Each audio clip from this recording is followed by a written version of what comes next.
우리 스승은 뭐 전체적인 수련에 대한 이걸 때쯤이죠. 그 약속을 해야 한다.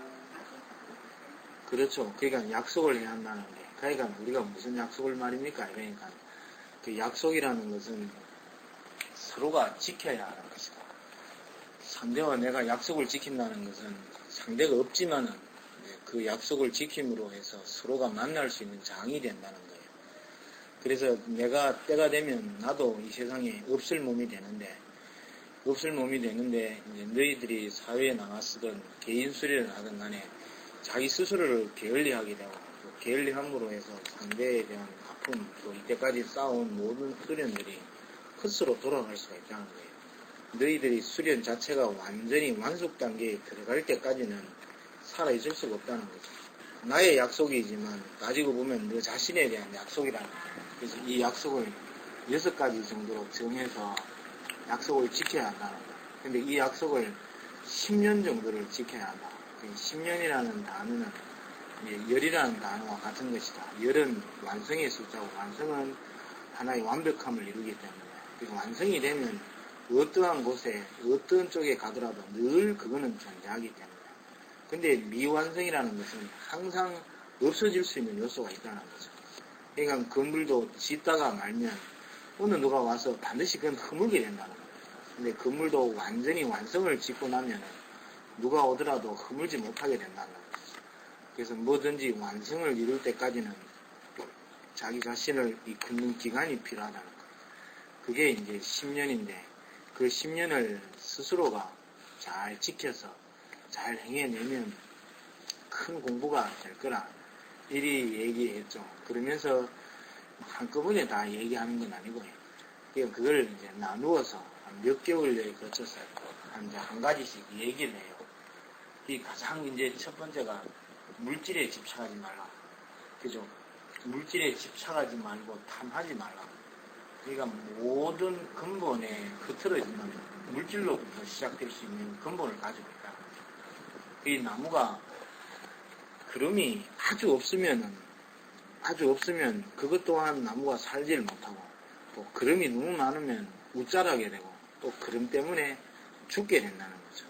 그래서 항상 물질은 내 필요에 의해서만 생기는 것에 대해서 뭐 이게 쉽게 말하면 받고 받아들이지 그 이상의 나의 안락과 나의 쾌락과 나의 어떠한 마음, 욕망 채움을 수단으로 삼아서는 안 된다는 거예요. 욕망 채움을 가지기 위해서 물질을 탐하기 시작하면 결과적으로는 그 물질이 결국은 나의 삶을 힘들게 할 것이라는 거예요. 그러면서 세상 사는 사람들을 한번 보라면서 행복의 조건과 또 모든 근본을 다 갖춰져 있는데 행복할 수 있고 진짜 즐겁게 살 수 있는 모든 근본을 갖춰져 있는데 단지 물질이라는 탐욕들 때문에 그 행복을 누리질 못한다는 거예요. 그냥 단지 그 물질을 모으기 위해서 현생에 있는 모든 존재를 허비하다가 어느 날 죽음이라는 문턱이 오면 그 사람의 허물을 얘기한다는 거죠. 그래서 그거를 스스로가 깨달아야 한다는 거예요.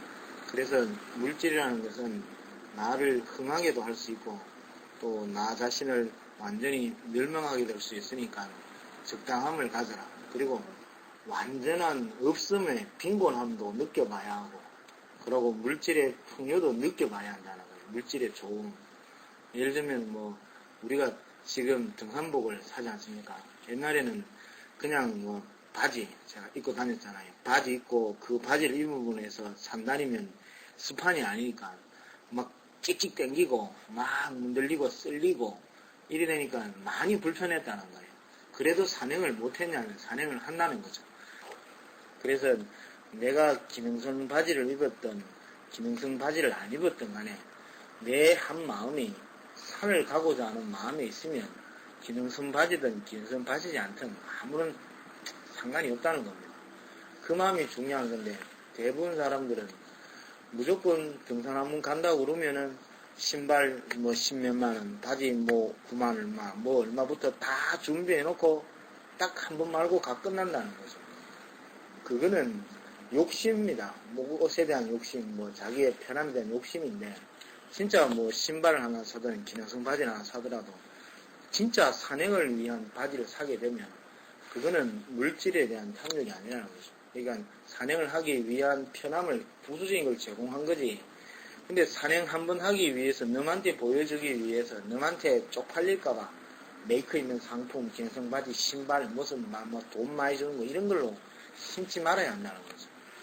그래서 하는 말이 너희가 세상에 나가서 나의 노동에 대한 정당한 대가를 버는 것은 당연한 것이다. 그리고 너 노동에 대한 대가 이외의 것을 경계해야 하고 받아들여서는 안 된다는 거예요. 그게 네 자신을 안락을 쉽게 말해 행복을 빼앗아갈 수 있기 때문에. 그리고 내가 노동한 만큼에 대한 대가는 받아야 한다는 거죠. 그 노동에 대한 대가를 바라지 못하면 네 자신 스스로가 비굴해지기가 쉽다는 거예요.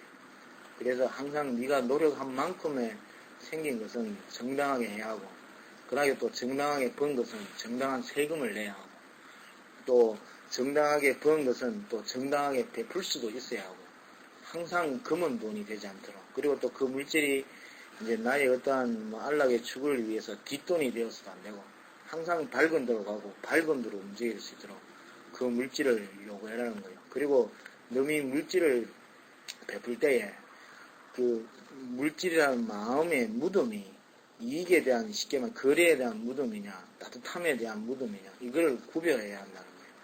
만약에 이익에 대한 무덤이 되면 전번에도 말씀드렸지만 사람이 처음에는 이익이 아니더라도 상대를 자꾸 돕다 보면은 이게 어느 날 내가 궁핍해졌거나 어려워졌을 때에 이 사람이 난 이렇게 도왔는데 이렇게 도우지 않을 때에 원망하는 마음이 많이 생긴다는 거예요. 그래서 그러한 마음 또한 가려야 하고, 그리고 또 진짜로 도와주고 싶은데 그거를 또 물리치는 것 또한 그것 또한 물질에 대한 뭐라 해야 될까 아집이 될 수 있다는 거예요. 그래서 물질은 항상 들어오고 나가는 것이다. 네 돈이 내 주머니에 있는 것 같지만 항상 이 돈은 쓰인다는 거죠. 이쪽으로 저걸 줄까 해놓고 안 주고 앉았으면 결국은 이쪽으로 또 나간다는 거예요. 그래서 물질은 물과 같이 흐르는 거기 때문에 그 흐름을 얼마만큼 정당하고 바름이냐에 따라서 너의 삶이 행복과 행복하지 않음이 달라질 수 있다. 그래서 그 물질에 대한 흐름을 스스로가 잘 구별해서 흐르게 하라. 그리고 또 그 물질이 자꾸 이게 쉽게 말하면 의지한 쪽으로 가려고 하는 사람한테는 그 물질에 대한 흐름을 주지도 말고 받지도 말아요. 그러니까 의지하는 사람들은 결국은 그 의지가 끝이 나게 되면 원망하거나 또 그걸로 인해서 상당한 아이나 자식이나 남편도 마찬가지라는 거예요. 그 상당히 망가질 수도 있는 요소가 되고, 그 다음에 상대가 무언가 일어나려고 할 때, 뭔가 소신껏 하려고 할 때에 도와줌의 흐름은 그게 진짜 나무가 가문나무에 그 그름이 없어 진짜 그 갈 때에 한 줌의 비료와 같이 될 수 있다는 거죠. 그래서 그 물질에 대한 흐름을 스스로가 잘 연계해서 또 잘 느껴서 흐르고 흐르지 않음을 구별해서 하라면서 그 얘기를 했죠.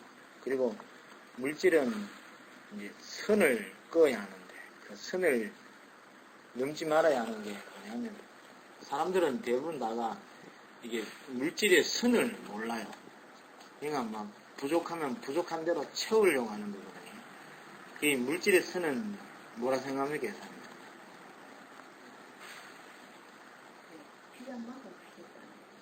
그지, 그 필요는 욕심이 들어갈 수가 있거든요. 그래서 스승이 하는 말이 내한테 물어요. 필요한 만큼이라는 게 뭐냐?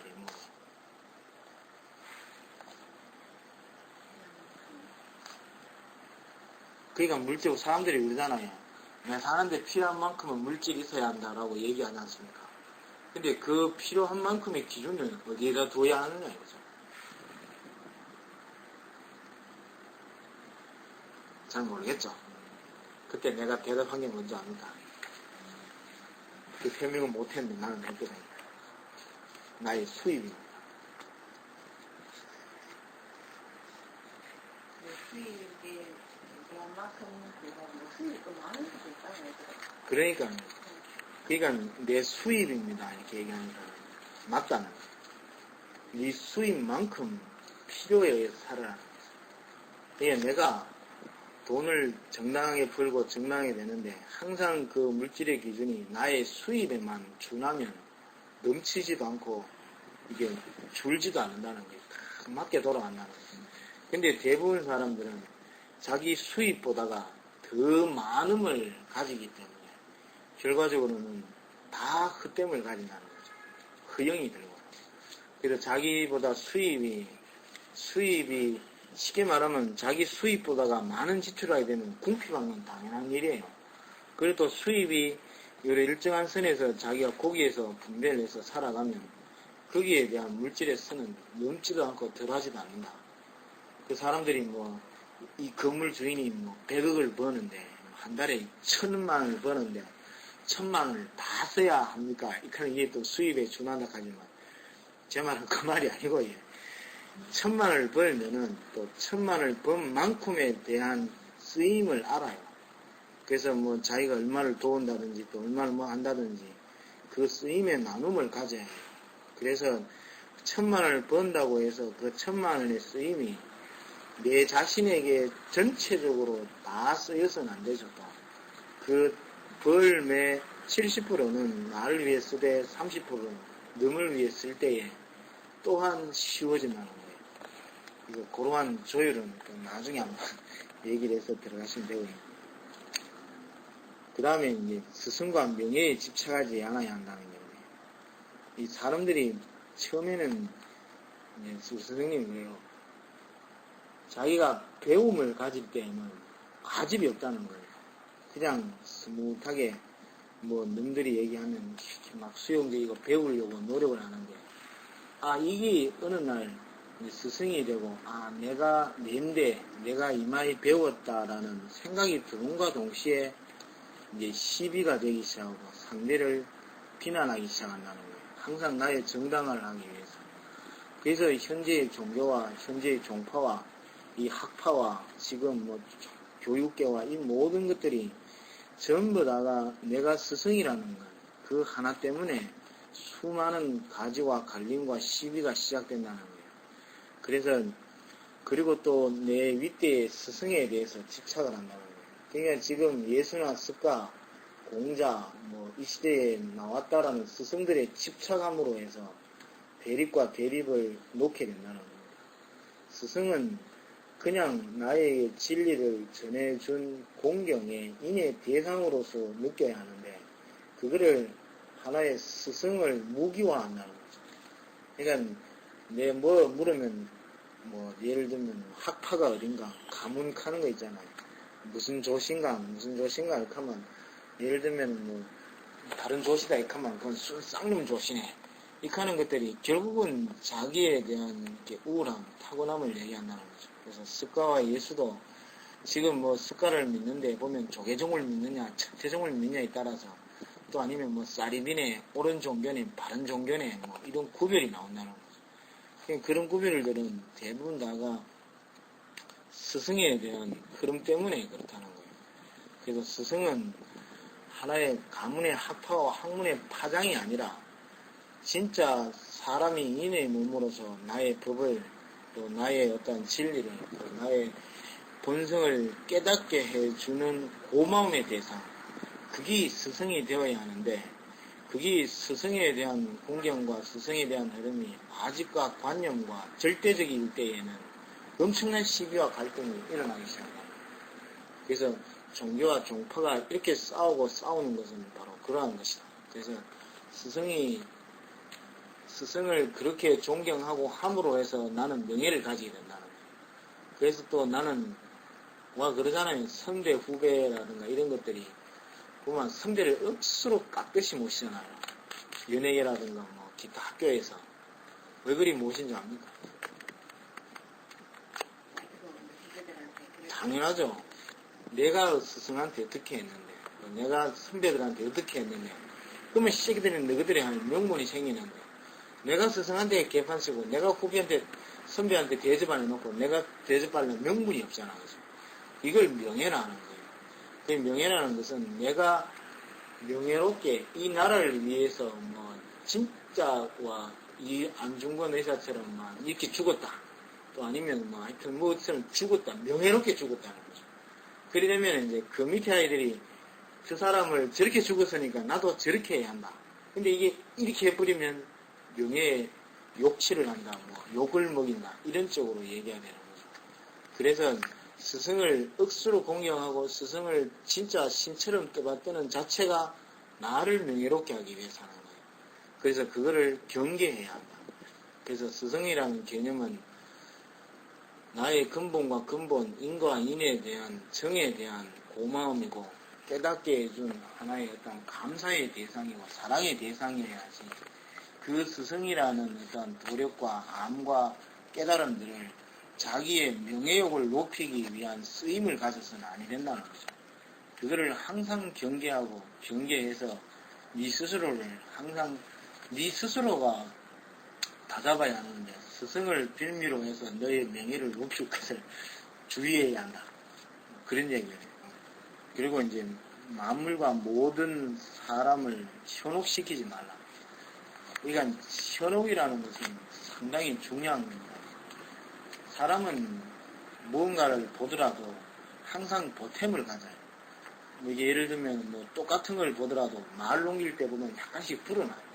그러니까 나중에 여기에서 예를 들면은 뭐 이렇게 여사님하고 저하고 이렇게 얘기를 했다 이렇게 하다 누군가 봤다. 그러면 그 말이 한번 구르고 나면은 뭐 어쨌는가 아까 스캔들 날려나 뭐 어쨌나부터 시작해서 막 오만 소리가 불어난다고. 그러니까는 이 소리라는 것이 항상 불어나면 불어나지 줄어드는 법이 없어요.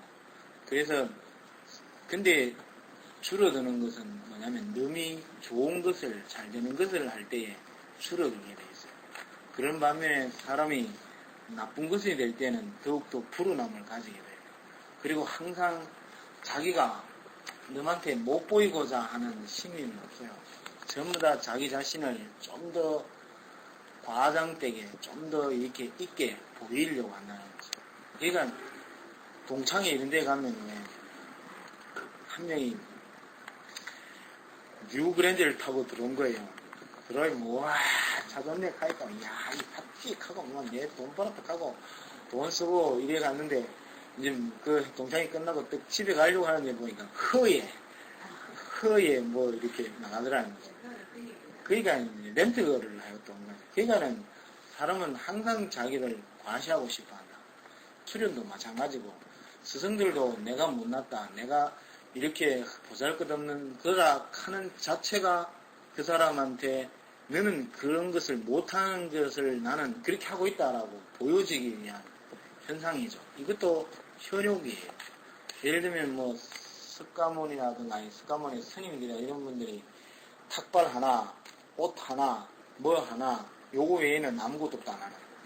그리고 뭐 내가 가지고 있는 예를 들면은 뭐 이 모든 전 재산을 누구한테 다 줬다. 뭐 이랬다. 이런 자체의 소리, 말을 한다는 자체가 너희들은 그 물질을 버릴 수 없는 건데 나는 버렸다는 거죠.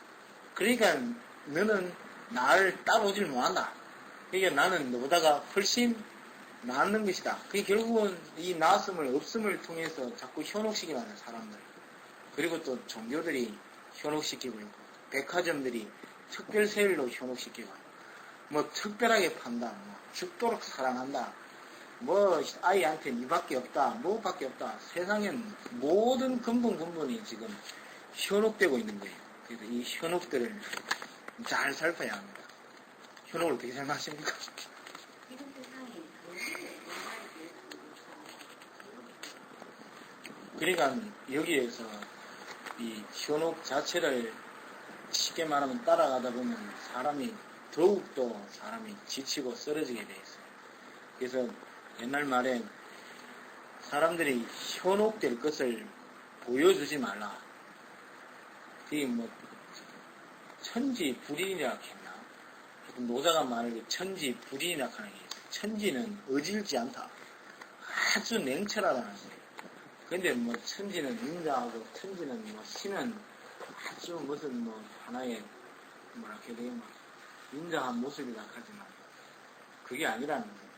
진짜 신은 사람 입장에서 대품을 받으려고 하니까 인자를 빙자한다는 거예요. 그러니까 이 기계 인자 안에 익한다는 것은 너로부터 내가 배품을 많이 받았기 때문에 인자가 되는데 여기서 본인이 탁 이렇다 저렇다를 정확하게 짚어보면 대부분 하는 말이 참나 차갑네 새끼 아따 정냄이 떨어지네 이 말을 안 하는 거예요. 근데 자연은 바로 성인들은 그걸 하고 있는데 지금 우리 사람 인간들이 지금 만들어내는 성인과 신들은 전부 다가 나의 허물과 나의 그 못남을 자꾸 감추는 돌로 지금 신들을 사용하고 활용하고 있다는 거예요. 그래서 지금 우리 자체가 현혹, 사람과 사람을 현혹시키지 말아야 하고 신과 신을 현혹시키지 말아야 하고 그래서 지금은 너무 많은 현혹들이 줄비하고 낭비해서 이것도 지금 현혹시켜인지도 모르죠. 그래서 내려앉아야 된다. 깔아앉아 있어야 한다. 그리 할 때 너와 내가 가장 이상적인 만남이 되고 되는데 지금 저는 이 자연에 있는 나무들이라든가 이런 걸 보면 참 현혹이 없어요.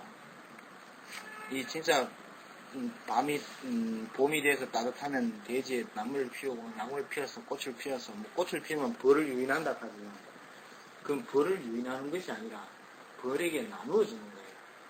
꽃에 그걸 주면서 뭘 또 주느냐 하면은 반드시 꿀을 주고 그 다음에 자기의 꽃가루를 다른 쪽으로 이렇게 수정해서 열매를 맺기 위한 하나의 나누어 줌의 현상이에요.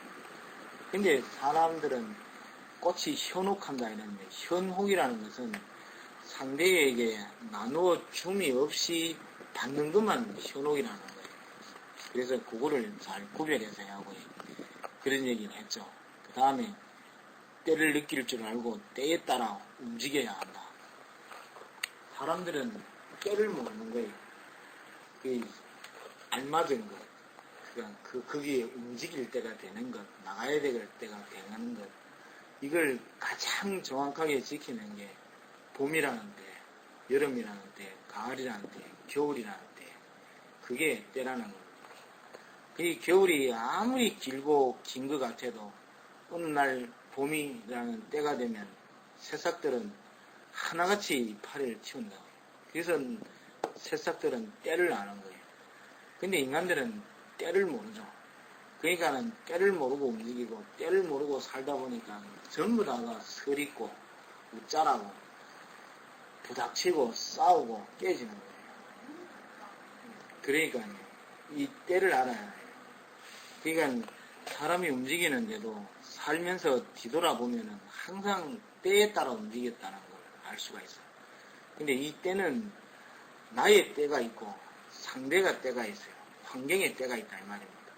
그게 뭐냐면은 내가 오늘 움직여야 될 때가 됐다 싶어서 내가 뭘 움직이자는 거죠.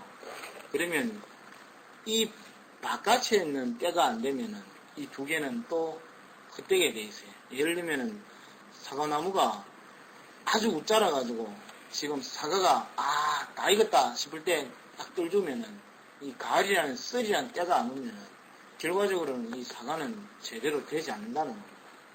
그래서 항상 때라는 것은 내가 되었다고 할 때에 그 때는 반이 된 때예요.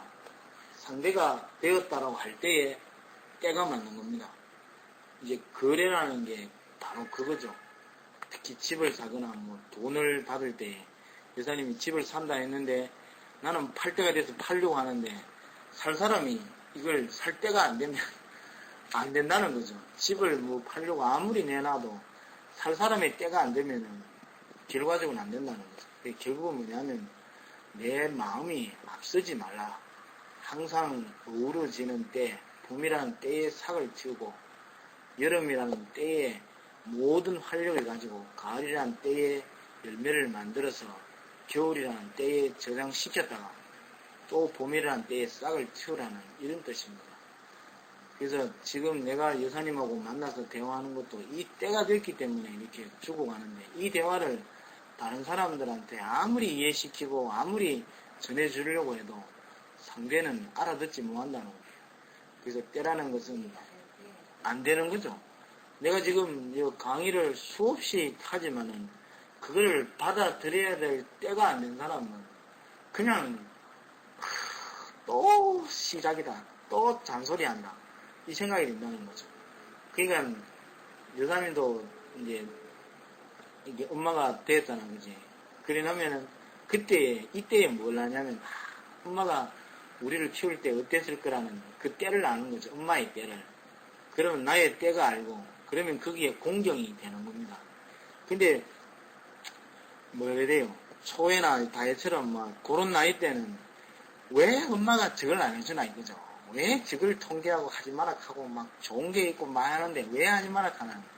그게 모를 때라는 거죠. 모를 때는 막 천방지축이죠. 그러다가 이제 어느 날 뭐 그때에 들어가면 엄마가 왜 그때 그렇게 했는가라는 걸 그걸 깨달음이라는 거예요. 때에 대한 깨달음. 그게 오게 되면 뭘 하느냐 하면 공경의 때를 만나고 사랑하게 되는 때를 만나는 거예요. 그래서 사랑도 맹목적인 사랑이 아니라 항상 어우러지는 사랑이 되어야 하고 어우러지는 때에 맞춰서 되게 되겠어요. 때는 항상 숙성입니다. 우러나요. 시간과 내가 마음과 느낌이 거기에서 우러날 때에 그 때가 되는 거지. 시간과 마음과 내가 정이 들어가 있지 않는 때는 이거는 때가 아니라고 봐요. 그러면 요 때에 내에 대한 때가 있고 또 밖에서도 자연이라는 것, 그 다음에 환경이라는 것, 그 다음에 형제간이라는 것, 모든 사람들의 때가 또 있어요. 이 때가 맞을 때 또 이루어지는 거예요. 그래서 때를 잘 해야 합니다.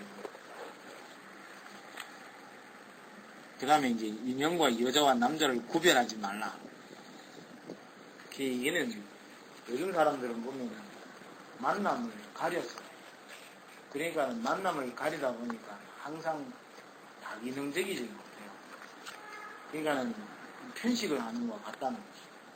이 사람도 다각도로 수용하고 받아들이고 사랑해야 하는데 지금 요즘의 현 사회는 1등 하는 애는 꼴찌하고 안 놀려고 해요. 꼴찌는 또 뭐 1등하고 놀아봤자 뭐 괜히 따돌림당한다 생각하고. 그러니까는 이 사회의 인연에 대한 편식이 너무 크기 때문에 이 수많은 갈등들이 지금 이 시시비비를 이렇게 많이 낳고 있는 거예요. 그렇죠. 그러니까는 뭐 예를 들면 부자는 부자끼리 가난한 사람은 가난한 사람끼리 지금 이 인연을 지금 가리니까 그 가림이 결국은 시비와 갈등의 고를 더 깊게 한다는 겁니다. 이제는 인연을 가리지 말아야 해요. 인연이라는 것은 오는 사람에게 수용하고 받아들이고 넣고 이해하게 되면 그게 결국은 나의 편식이 아니라 골고루 먹음으로 해서 내 삶에 아주 건강한 사랑, 건강한 믿음, 건강한 신뢰가 오게 되는데 내 좋아하는 사람만 만나게 되면 결과적으로 내가 좋아하는 사람 외의 사람들을 못 만나기 때문에 그걸로 인해서 엄청나게 아파해야 한다는 거예요. 그러니까 편식을 하게 되면은 한 가지만 계속 먹게 되면 그거는 발달하는 반면에 다른 것이 망가지게 되는 거예요. 그게 공부도 마찬가지라는 거예요. 막 국영수만 잘해서 된 것 같지만 국영수는 대학 갈 때 좋지만 이 사회적인 대화라든가 뭐 사회적인 마음 공부는 문학도 읽어야 하고 철학도 읽어야 하고 뭐 다각도적으로 수용하고 경험하고 여행도 해야 하고 그럴 때에 내 삶의 질이 나오는데 지금은 너무 쉽게 말하면은 국영수라든가 이런 편중된 공부와 편중된 인연을 너무 많이 만난다는 거예요. 그래서 이 인연들을 우리는 다각도적으로 생각해 봐야 해요. 그리고 이 수련에서 또 남자와 여자도 마찬가지예요. 남자와 여자를 구별한다고 하면서 결과적으로는 치우침이거든요. 치우침은 자기의 본연의 마음을 잃기가 쉬워요. 그래서 항상 남자와 여자, 그 다음에 돈과 돈, 있음과 있음, 잘남과 잘남, 못남과 못남을 구별할 것이 아니라 그것을 하나로 느낄 수 있는 하나의 흐름을 가져야 한다고. 그럴 때에 이 모든 흐름들이 달라질 수 있어요. 그래서 이 5가지를 가지고 6가지 때 이제 항상 은은하고 한결같은 마음으로 10년을 꾸준하게 나가라는 거예요. 나가게 되면 반드시 네 자신이 자유로워질 것이다. 그러니까 이 약속에서 결과적으로 우리는 한 가지 약속을 하면 수많은 생각을 하게 돼요. 예를 들면은 한 사람이 사진만 보고 선을 보러 가게 되면 오만 생각을 다 해요. 이 사람은 뭐 얻을 것이고 돈을 얼마일 것이고 얼마나 잘생겼고 어쩌고 뭐하고 그 설레임 이거 뭐라 해야 될까 어떨 것이다는 그 공상망상 이게 엄청나다는 거죠.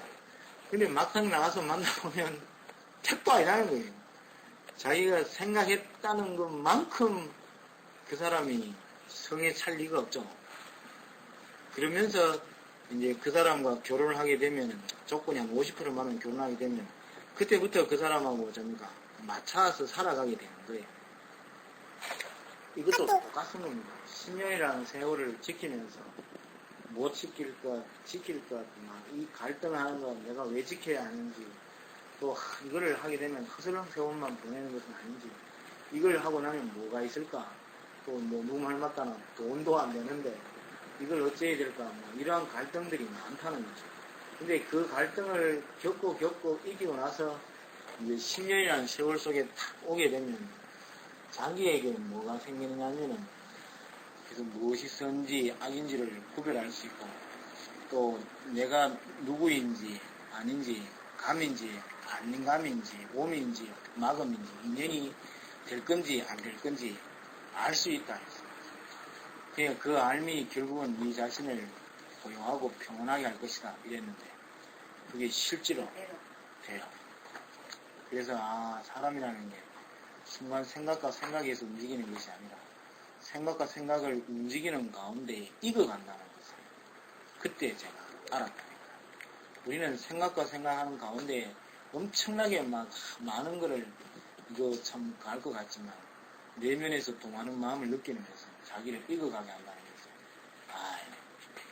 그때 알았습니다.